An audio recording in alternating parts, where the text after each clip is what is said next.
ശ്രീ കുരുംബ ഭഗവതി ക്ഷേത്രം ഇന്ത്യയിലെ കേരളത്തിലെ തൃശ്ശൂർ ജില്ലയിലെ കൊടുങ്ങല്ലൂരിലുള്ള ഒരു ഹിന്ദു ക്ഷേത്രമാണിത്. ഇത് ഭദ്രകാളി ദേവിക്ക് സമർപ്പിക്കുന്നു. മഹാകാളി അല്ലെങ്കിൽ ദുർഗ, ആദിപരാശക്തി, ഭുവനേശ്വരി എന്നിങ്ങനെ വിവിധ നാമത്തിൽ അറിയപ്പെടുന്നു. ഇന്ത്യയിലെ കേരളത്തിലെ 64 ഭദ്രകാളി ക്ഷേത്രങ്ങളുടെ തലവനാണ് ഈ ക്ഷേത്രം. ഇന്ത്യയിലെ ഏറ്റവും പഴക്കമുള്ള ക്ഷേത്രങ്ങളിലൊന്നാണ് ഈ മഹാകാളി ക്ഷേത്രം. ക്ഷേത്രത്തിലെ ദേവത ദേവിയെ പ്രതിനിധീകരിക്കുന്നു. അവളുടെ ഉഗ്രരൂപത്തിൽ വടക്കോട്ടാഭിമുഖമായി വിവിധ ഗുണങ്ങളുള്ള 8 കൈകൾ ഉൾക്കൊള്ളുന്നു. ഒന്ന് അസുരരാജാവായ ദാരുവിൻ്റെ തലയും, മറ്റൊന്ന് അരിവാളാകൃതിയിലുള്ള വാളും, അടുത്തതായി ഒരു കണങ്കാലും, മറ്റൊന്ന് മണിയും. പലപ്പോഴും കാളിദേവിയുടെ യഥാർത്ഥ രൂപമായി അംഗീകരിക്കപ്പെട്ടിട്ടുണ്ട്. പിൽക്കാല ചേര രാജാക്കന്മാരുടെ ഭരണകാലത്ത് മഹോദയപുരം ചേര സാമ്രാജ്യത്തിൻ്റെ തലസ്ഥാനവും പ്രദേശത്തിൻ്റെ ഏറ്റവും പ്രധാനപ്പെട്ട ഭാഗങ്ങളിലൊന്നായിരുന്നു. മധ്യ കേരളത്തിലെ തൃശ്ശൂർ ജില്ലയിലെ ക്ഷേത്രം സ്ഥിതി ചെയ്യുന്നത്. വിദൂര ഭൂതകാലങ്ങളിലാണ് ഈ ക്ഷേത്രം നിർമ്മിച്ചത്. അതിൻ്റെ ആരാധനയിൽ പുരാതന ശാക്തേയ ആചാരങ്ങൾ ഉൾപ്പെടുന്നു.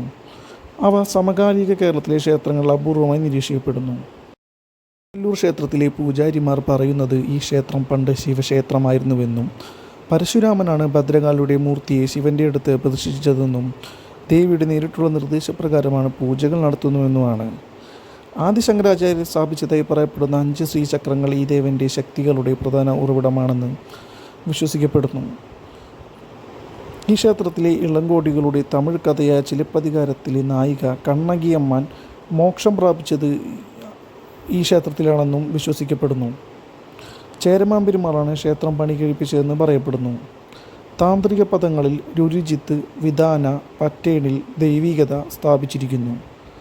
ഒരറ്റത്ത് ശിവനും മററ്റത്ത് ഗണപതിയുമാണ് ഇവിടെ സ്ഥാപിച്ചിരിക്കുന്നത്. പുരാതന കാലത്ത് ക്ഷേത്രത്തിൽ മൃഗബലി അർപ്പിക്കുന്നത് മിക്കവാറും പക്ഷികളുടെയും ആടുകളുടെയും രൂപങ്ങളിൽ.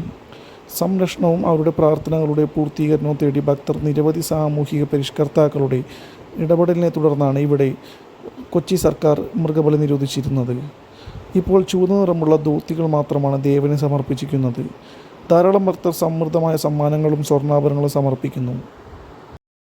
10 ഏക്കറോളം വരുന്ന സ്ഥലങ്ങളിൽ നടുവിൽ ആൽമരങ്ങളാൽ ചുറ്റപ്പെട്ട ഈ ക്ഷേത്രം സ്ഥിതി ചെയ്യുന്നു. ശ്രീകോവിൽ വടക്കോട്ട് ദർശനമാണ്. അകത്തെ ക്ഷേത്രത്തിൻ്റെ പടിഞ്ഞാററയിൽ സപ്തമാതൃക്കളുടെ 7 അമ്മമാർ ബ്രാഹ്മി, വൈഷ്ണവി, മഹേശ്വരി, ഇന്ദ്രാണി, വരാഹി, കൗമാരി, ചാമുണ്ട എന്നിവരും വടക്കോട്ടഭിമുഖമായി നിൽക്കുന്നു. അറയിൽ യഥാക്രമം ഒന്ന് കിഴക്കോട്ടും മറ്റൊന്ന് പടിഞ്ഞാറോട്ടും ദർശനമാണ്. ഗണപതിയുടെയും വീരഭദ്രൻ്റെയും വിഗ്രഹങ്ങൾ കാണപ്പെടുന്നത്. ഭഗവതിയുടെ വിഗ്രഹം 7 അടിയോളം ഉയരമുള്ള ചക്കയിൽ നിന്ന് കൊത്തിയ മരത്തിൽ നിർമ്മിച്ചിരിക്കുന്നതുമാണ്. ആയുധങ്ങളും ചിഹ്നങ്ങളും വഹിക്കുന്ന 8 കൈകളാണ് വിഗ്രഹത്തിലുള്ളത്. ക്ഷേത്രങ്ങളിൽ ഇടതുവശത്ത് വൈസൂരിമാല സമാധി എന്ന് വിളിക്കപ്പെടുന്ന ഒരു ചെറിയ ശിലാഘടനയുണ്ട്. ഒരുപക്ഷെ വസൂരി, ചിക്കൻ പോക്സ്, മുണ്ടിനീര്, മറ്റ് പകർച്ചവ്യാധികൾ എന്നിവയുടെ ഒരു ദേവൻ്റെ മധ്യകാല ആരാധനാലയം. ഭക്തർ അതിൻ്റെ ചുവരുകളിൽ മഞ്ഞൾപ്പൊടി വിതറി ഉരച്ച് വഴിപാട് നടത്തുന്നു. ഏകദേശം 50 മീറ്റർ അകലെ എന്നറിയപ്പെടുന്ന ഒരു പുണ്യകുളം ഉണ്ട്. അവിടെ പ്രധാന ശ്രീകോവിൽ പ്രവേശിക്കുന്നതിന് മുൻപ് ഭക്തർ കുളിക്കുന്നു. ദേവി വാളുകൊണ്ട് നിലത്തടിച്ച് സൃഷ്ടിച്ചതാണ് ഈ കുളമെന്നാണ് വിശ്വാസം. കേരളത്തിലെ പ്രധാന ഉത്സവങ്ങളിലൊന്നാണ് കൊടുങ്ങല്ലൂർ ഭഗവതി ക്ഷേത്രത്തിലെ ഭരണി ഉത്സവം. കുംഭമാസത്തിലെ ഭരണി നക്ഷത്രം മുതൽ മീനമാസത്തിലെ ഭരണി നക്ഷത്രം കഴിഞ്ഞ് 7 ദിവസം വരെയും ഉത്സവങ്ങളുടെ മാസമാണ്. ഇത് സാധാരണയായി മാർച്ച് മുതൽ ഏപ്രിൽ മാസങ്ങൾക്കിടയിലാണ് വീഴുന്നത്. ചുവന്ന വസ്ത്രത്തിന് മുകളിൽ കോഴികൾ നൽകുന്ന കോഴിക്കല്ല് മൂടൽ എന്ന ആചാരത്തോടെയാണ് ഉത്സവം സാധാരണയായി ആരംഭിക്കുന്നത്.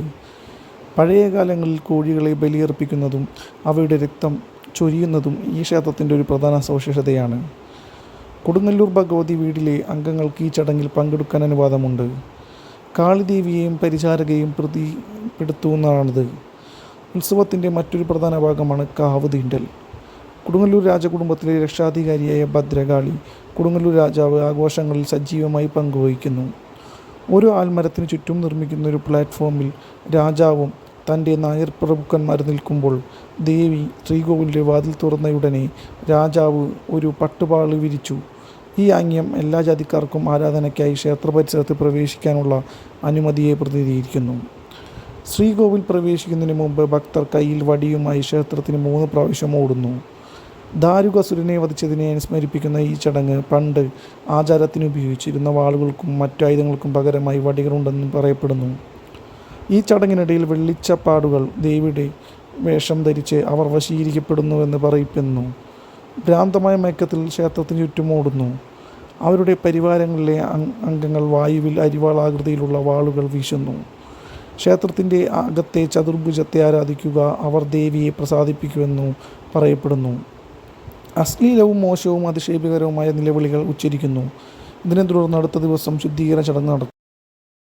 ഈ ക്ഷേത്രത്തിലെ മറ്റൊരു ഉത്സവമാണ് മകരമാസത്തിലെ താലപ്പൊലി. മകരസംക്രാന്തി നാളിൽ മതപരമായ ആചാരങ്ങളുടെ 4 ദിവസത്തെ താലപ്പൊലി ആരംഭിക്കുന്നത്. പഞ്ചവാദ്യം, പഞ്ചാരി, പാണ്ടി എന്നിവയുടെ അകമ്പടിയോടെ ആനകളുടെ നേതൃത്വത്തിൽ വലിയ ഘോഷയാത്ര പുറപ്പെടുന്നു. കൊടുങ്ങല്ലൂരിലെ സമീപ പ്രദേശങ്ങളിലും എല്ലാ വിഭാഗം ആളുകളും ഇതാഘോഷിക്കുന്നു. കൊങ്കൺ പുത്രിയായ കണ്ണകി ദേവിയുടെ പിന്മുറക്കാരായ കണ്ണകി ദേവിയുടെ കുടുംബത്തിനാണ് ആദ്യ ദിനം. ദേവിക്കുള്ള നിരവധി വഴിപാടുകൾ അടങ്ങിയതാണ് പൂജ. സുഹാസിനി പൂജ. കുടുംബിനിക്ക് വേണ്ടിയുള്ള പൂജകൾ നടത്തുന്നത് കുടുംബി സമൂഹമാണിത്. അടിസ്ഥാനപരമായി റൈസ് ഫ്ലോക്കുകൾ ശർക്കരയും തേങ്ങയും കലർന്നാണ് പിന്നീട് ഇത് ചുറ്റുമുള്ള ഭക്തർക്കിടയിൽ പങ്കിടുന്നു. ക്ഷേത്രോപദേശക സമിതിയായ ക്രാങ്കന്നൂർ രാജാവിനൊപ്പം കൊച്ചിൻ ദേവസ്വം ബോർഡാണ് ഈ ക്ഷേത്രം നിയന്ത്രിക്കുന്നത്. കേരളത്തിലെ ഏറ്റവും സമ്പന്നമായ ക്ഷേത്രങ്ങളിലൊന്നാണ് ഭഗവതി ക്ഷേത്രം. ഈ ക്ഷേത്രത്തിൻ്റെ പ്രത്യേകത എന്നാൽ പുറത്തുനിന്ന് ഒരുപാട് ഭക്തർ ദേവിയെ തൊഴുവാനും ദേവിയുടെ അനുഗ്രഹം വാങ്ങുവാൻ എത്തുന്നതുമാണ്.